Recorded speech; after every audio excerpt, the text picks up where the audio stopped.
China's People's Liberation Army initiated large-scale military exercises around Taiwan following the inauguration of President Lai Ching-te. Beijing described these actions as a response to what it considers separatist activities. Warships and aircraft moved across the Taiwan Strait, conducting maneuvers that included simulated blockades. Observers around the world noted these developments as the situation in the region continued to evolve.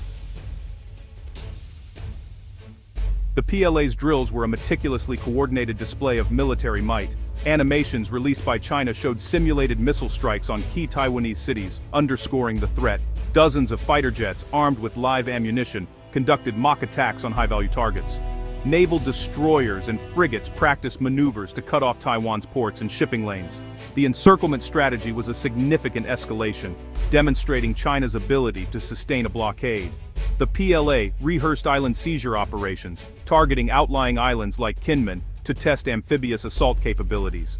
Advanced weaponry, including Dongfeng ballistic missiles and J-20 stealth fighters, showcased China's military modernization. The drills tested joint operations, coordinating air, sea, and missile forces in real time. This level of integration is crucial for any future conflict scenario. China's message, "No part of Taiwan is beyond reach." An intervention by outside forces would be costly. The exercises were as much about gaining practical experience as sending a political signal. The PLA's ability to coordinate complex operations was on full display. The drill served as both a warning and a rehearsal. For Taiwan and its allies, the message was unmistakable. China's military is ready and willing to act. The world took note of the PLA's growing sophistication and ambition. The balance of power in the Taiwan Strait had shifted. China's military maneuvers were matched by a sweeping propaganda campaign. State media flooded the airwaves with dramatic footage of warships and fighter jets, projecting overwhelming strength. Graphics and posters depicted Taiwan surrounded, with slogans like, "The sword pointed at Taiwan independence," the aim to intimidate Taiwan and rally nationalist sentiment at home.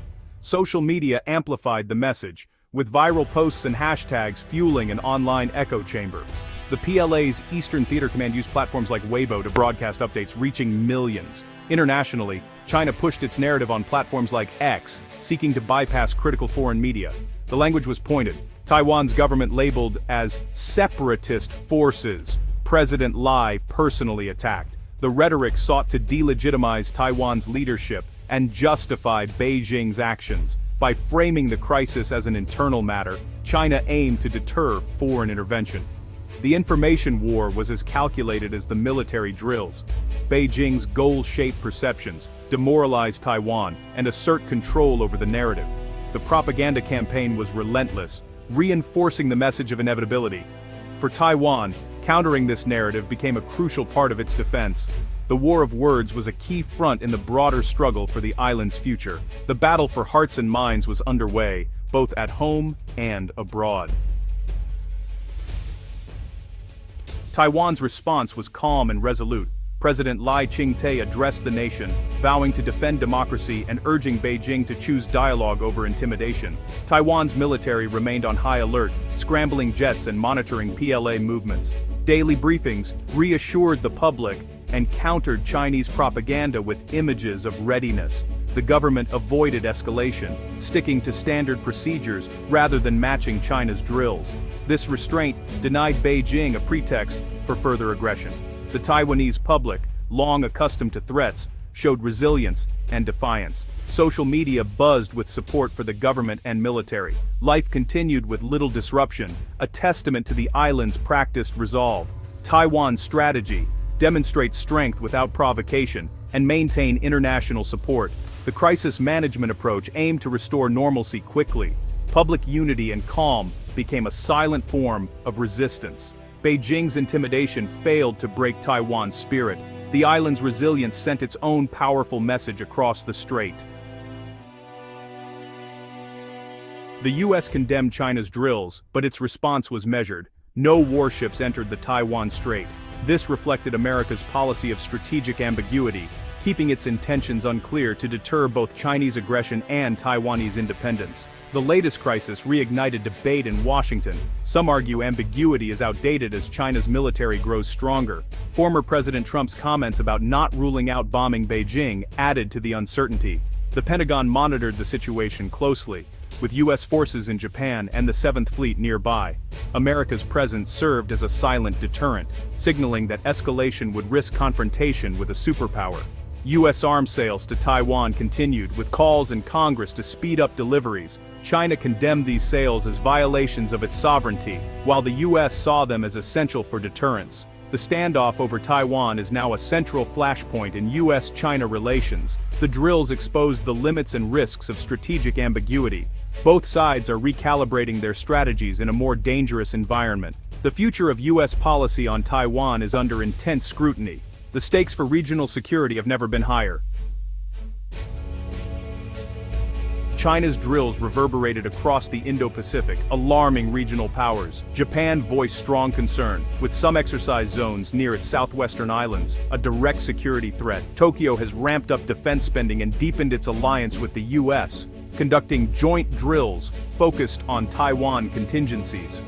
Japanese officials now openly link Taiwan's security to their own, a notable policy shift. China accused Japan of hyping the China threat and warned against interference. The diplomatic sparring underscored rising tensions between Asia's major powers. Other countries, like the Philippines and Australia, also expressed concern, wary of conflict spilling over.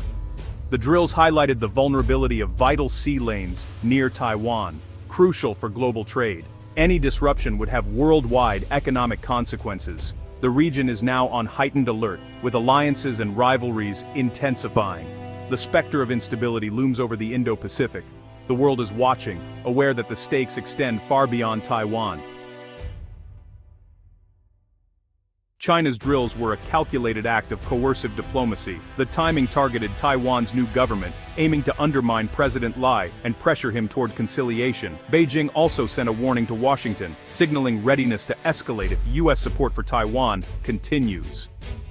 The exercises showcased the PLA's ability to blockade and isolate Taiwan, complicating any U.S. intervention. Domestically, the drills rallied nationalist sentiment and reinforced the Communist Party's image of strength. State media framed the actions as a righteous defense of sovereignty, bolstering support amid economic challenges. The message extended to regional neighbors. China asserted its dominance and warned against involvement. By normalizing aggressive maneuvers, Beijing is shifting the status quo in its favor. The drills established new norms in the Taiwan Strait, making future escalations more likely. China's multifaceted message,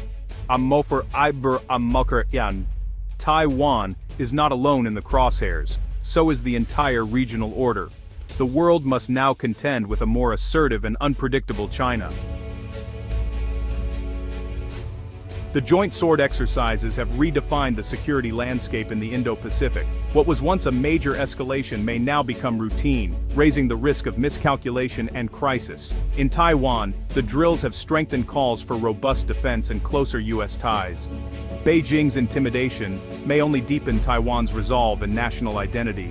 For the U.S. and its allies, the urgency to bolster deterrence has never been clearer. The region faces the prospect of an accelerated arms race and a dangerous standoff. Both Beijing and Taipei are unlikely to back down, leaving the strait in a precarious balance. The U.S. must carefully navigate support for Taiwan while avoiding direct conflict with China. The world's economic stability hinges on peace in the Taiwan Strait. Diplomats face the challenge of lowering tensions and restoring predictability. The recent drills expose just how fragile regional stability is. The world watches, hoping for calm, but preparing for uncertainty.